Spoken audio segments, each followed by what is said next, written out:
नमस्कार दोस्तों। शेयर बिम चैनल पर एक बार फिर आपका स्वागत है। दोस्तों, मेरे एक व्यूअर ने जानकारी मांगी बंधन बैंक के ऊपर। उन्होंने करीब ₹250 के रेट में 5,000 शेयर लिए हुए हैं और वो जानना चाहते हैं कि इसमें क्या हो रहा है, क्या गड़बड़ हो रही है, क्या ये बैंक डूब जाएगा या इसमें आगे क्या, मतलब कुछ भी समझ नहीं पा रहे वो। तो आज मैं इसी के ऊपर वीडियो बना रहा हूँ और आपको बहुत आसान तरीके से समझाऊंगा कि इसमें क्या हो रहा है और क्या हो सकता है आगे।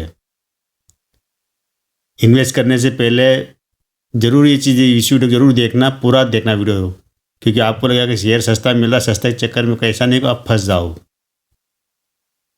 और अगर आपने ले रखा, सस्ते भाव में ले रखा हो तो निकलने का मौका भी है।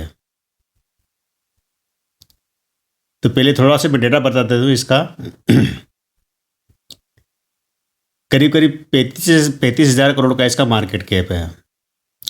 टोटल लेके जाए तो करीब 1 लाख करोड़ के ऊपर का इसका वैल्यू है, एसेट पता कह सकते वैल्यू इसकी। शेयर की प्राइस अभी चल रही है 190 रुपये से लेकर 200 रुपये के बीच ये झूल रहा है। कुछ दिन पहले ये 220 के आसपास था, लेकिन वहाँ से करीब 10-1%, 7-8% गिर चुका नीचे। ये भी 5-7 दिन के अंदर ही अंदर। इसका अगर ऑल टाइम हाई देखे तो 700 रुपये का रहा है, और ऑल टाइम अगर लो भी देखेंगे तो वो करीब रहा है 100-125 का रहा है। 2001 में इसकी स्थापना की थी चंद्र प्रकाश घोष ने, कलकत्ता से ही है। एक माइक्रो फाइनेंस कंपनी के रूप में शुरुआत की थी और 2015 में 14-15 में ये बैंकिंग के रूप में काम करने लगा और बैंक का लाइसेंस मिला इनको 14-15 के आसपास। और 2018 में इसका आईपीओ आया था। आईपीओ भी ज़बरदस्त आया था और अच्छी को लिस्टिंग भी बढ़िया रेट पे मिली थी, और ये वहाँ से आईपीओ से शेयर 700 रुपये तक पहुँचा था उसके बाद में। प्रमोटर की होल्डिंग इसमें करीब 40% के आसपास प्रमोटर की होल्डिंग है और 32% होल्डिंग विदेशी है। बाकी वो होल्डिंग पब्लिक और इनकी है। इसने अभी तक ये शेयर की प्राइस जो फेस वैल्यू 10 रुपये है, मतलब शेयर स्प्लिट नहीं हुआ है। इस बैंक ने अभी तक बोनस नहीं दिया है, केवल 2-3 बार डिविडेंड जरूर दिया है। कंपनी का रेवेन्यू बढ़िया है और कंपनी की जो कह सकते हैं कि एक इनकम भी बढ़िया है। लेकिन इस बैंक के ऊपर जो एनपीएस करीब 8,000 करोड़ की एनपीएस है इसके ऊपर। इसकी करीब 6,250 आउटलेट्स है जो कि बैंकिंग के काम से जुड़े होते वो। और देश के सभी स्टेट में, लगभग 36 स्टेट में 2,000 के आसपास की ब्रांचेज है और हज़ारों इनकी एटीएम्स वगैरह है। ये जो काम करती है, जितनी तरह से बैंक होती है, इस बैंक के सारे काम करती है। और ख़ासकर इसका जो काम है वो है कि जो माइक्रो कैप कंपनियाँ होती है और स्मॉल स्केल कंपनियाँ होती है उनको लोन देना, हाउसिंग लोन वगैरह देना, ये भी काम करती है, जो कि सरकार की स्कीम में होता है। किसानों को लोन देना है, माइक्रो इसके जो एमएसएमई जो कंपनियाँ होती है उनको लोन देना है, इस तरह काम करती है। कंपनी कलकत्ता से और मतलब ये बैंक और कंपनी, आप कन्फ्यूज मत होइए कि मैं आप बैंक की क्या बात कर रही है। तो इतने सालों में कंपनी ने जो लिस्टिंग के बाद 2018 के बाद से अभी 24 साल, 6 साल ही हुए हैं लिस्टिंग के इसके। लेकिन ये अपनी जो 700 रुपये तक पहुँचे, वहाँ से काफ़ी गिर चुका, अब 200 रुपये ट्रेड कर रहा है। तो जो इसमें घटना घटी पिछले दिनों, कुछ दिनों से घटना घटी और ये शेयर चर्चित में है। तो अगर पूरा डिटेल बताऊंगा तो वो वीडियो भी लंबा हो जाएगा और उसमें क्या होगा कि आपको थोड़ा सा एक टेक्निकली चीज़ से दिक्कत आएगी उसमें। तो मैं आपको एक आसान तरीके से समझाता हूँ इस चीज़ को।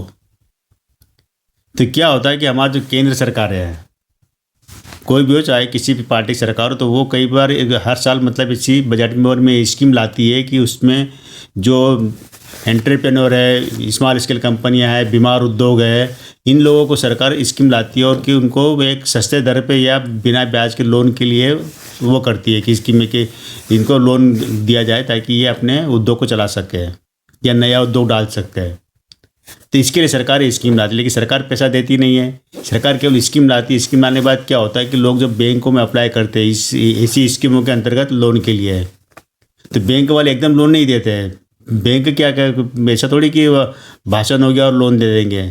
बैंक क्या करती है, सरकार से इसकी गारंटी चाहती है, क्योंकि स्कीम सरकार ने चल रही है और इसमें अगर लोन बैंक देती है तो उस पैसे का क्या होगा। अगर वो लोन लेने वाला अगर पैसा नहीं भरता है तो बैंक क्या, सरकार क्या करेगी उसके अंदर। एक ये मान लीजिए कि मोदी सरकार ये कहती है कि हम चाय की थड़ी लगाने के लिए 5 लाख का लोन देंगे। अब लोन के लिए आप बैंक में पहुंचाओगे कि सरकार ने कहा चाय की थड़ी लगाने के लिए 5 लाख का लोन दे रहे थे, लेकिन अगर बैंक ये देखे कि आप 5 लाख रुपये चुका पाओगे नहीं चुका पाओगे वापस, तो इस बात की गारंटी सरकार से लेती है कि अगर इस व्यक्ति ने जिसने लोन लिया अगर ये दे नहीं पाता तो कौन देगा वो लोन। तो यहाँ पर क्या होता है कि सरकार इसकी गारंटी देती है, इसका इंश्योरेंस कवर देती है कि अगर ये व्यक्ति अगर लोन डूबा जाएगा नहीं देगा तो वो पैसा हम देंगे। और इसके लिए एक तो पूरी इस मॉनिटरिंग के लिए एक वो भी बना रखी है, कमेटी बना रखी है, उसके अंदर NCGTC national credit guarantee trust company ये सरकार ने बना रखी है, जो कि ये जो NCGTC ये क्या करती है कि जितने भी इस तरह के जो लोन होते हैं सरकार की स्कीमों के अंतर्गत जो लोन होते हैं उनकी मॉनिटरिंग करती है कि वो लोन बैंक से बांटे जा रहे हैं, सही पात्र व्यक्ति को दिए जा रहे हैं, लोन की रिकवरी कितनी हो रही है और रिकवरी होने के बाद में सरकार को कितना पैसा जो डूब गया वो सरकार कितना पैसा देगी, सारा ऑडिट करती है, सारी जानकारी वो रखती है इसके बारे में। ऐसे स्कीमों की जो सरकार की जितनी भी 2-3-4 स्कीमें चलती है तो उनकी सारी जानकारी ये रखती है। तो ऐसे में क्या होता है, बंधन बैंक ने क्या करा है कि काफ़ी लोन बांटे, 3.25 करोड़ के आसपास कस्टमर है इस बैंक के।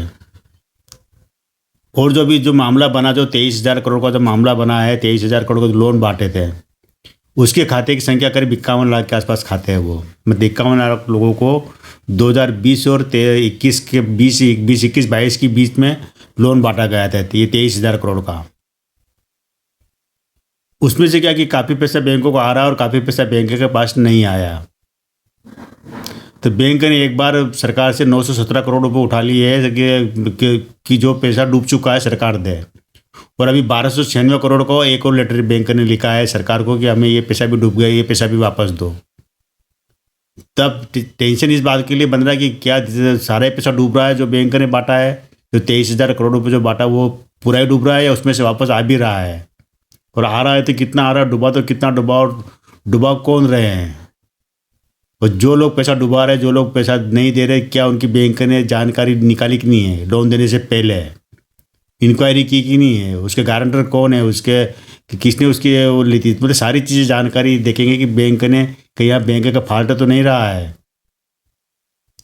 ये जरूर है कि कोरोना का दौर था और उस समय ऐसी जो मरणासन जो कंपनियां थी, छोटी छोटी इंडस्ट्री थी, उनको मजबूत करना था, उनको रोजगार की ज़रूरत थी, उनको मतलब आर्थिक मदद सरकार के द्वारा करना थी। बैंक मतलब सरकार की मदद बैंक के द्वारा उन तक पहुंचती है, लेकिन इसका मतलब ये नहीं कि हर किसी को लोन बांट दिया जाए और वो पैसा डूब जाए।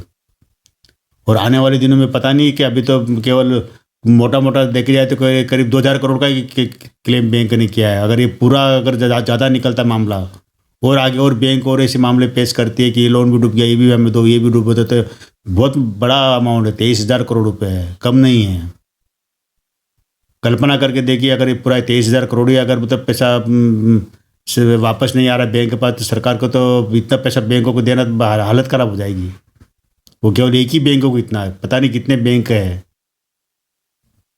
तो इसलिए बैंक थोड़ा जांच के दायरे में आ गया है, कुछ संदिग्ध लगने लगा है इनकी कार्य क्षमता पर।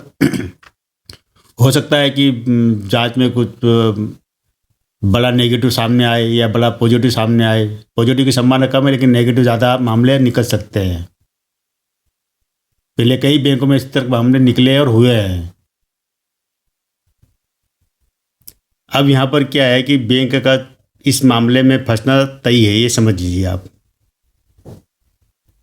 क्योंकि एक अगर ये मान लिया जाए कि अगर ये बैंक जो क्लेम कर रही है, जो लोन बांटे सारा पूरा लोन डूब गया है और ये जो क्लेम मांग रही है, तो यहाँ पर बैंक की कार्य क्षमता के ऊपर सवाल खड़े हो जाएंगे। क्योंकि ये माना जाएगा कि बैंक ने कि आंख बंद करके लोन बांटे लोगों को कि सारे के सारे लोन डूब गए हैं। क्योंकि बैंक की भी जिम्मेदारी बनती है जांच करने की, जिसको भी लोन की सरकार ने स्कीम चला दी या सरकार ने इंश्योरेंस दे दिया उसको या गारंटी दे दी है, लेकिन इसका मतलब ये थोड़ी निकलेगा कि बैंक का आंख बंद करके लोन बांटेगी। बैंक भी छानबीन करेगी लोन देने से पहले, उसके बारे में पता करेगी कि वो बंदा पात्र है कि नहीं इसका लोन के लायक। तो यहाँ पर यह माना जाएगा कि बैंक चलाने में सक्षम नहीं है, बैंक को कार्य प्रणाली चलाने में सक्षम नहीं है, तो यहाँ पर बैंक पर बड़ी कार्रवाई हो सकती है। ये जरूर ध्यान रखना। अगर हम ये मान लें कि चलो लोन नहीं डूबा और रिकवरी भी आ रही, सब कुछ आ रही है, तो यहाँ पर फिर सवाल खड़े हो जाएंगे कि बैंक के पास जब रिकवरी आ रही है, लोग पैसा वापस दे भी रहे हैं, तो सरकार से इतना बड़ा क्लेम क्यों कर रहा है। यहाँ पर भी एक बैंक के ऊपर ये सवाल खड़ा हो जाएगा कि आपने मतलब एक तरह से कैसे फर्जरी काम हो जाएगा कि जो लोन बांटा था और सरकार की स्कीम की तहत लोन बांटा, तो लोन तो वापस आ रहा है, लेकिन सरकार से भी पैसा मांग रहे हो, मतलब उधर से भी लोन का पैसा वापस मिल रहा है, सरकार से भी क्लेम उठा रहे हैं। तो ये जरूर ध्यान रखना है कि आने वाले दिनों में इस तरह की कुछ खबरें निकल के आएगी जो कि आपको परेशान कर सकती है इस बैंक को लेकर। बैंक के और जब घबराहट में कोई डिसीजन नहीं लेना है, आपको कोई नया इन्वेस्टमेंट नहीं करना है। पुराना इन्वेस्टमेंट है तो आपको प्रॉफिट में आओ तो प्रॉफिट से निकलने में फ़ायदा रहेगा।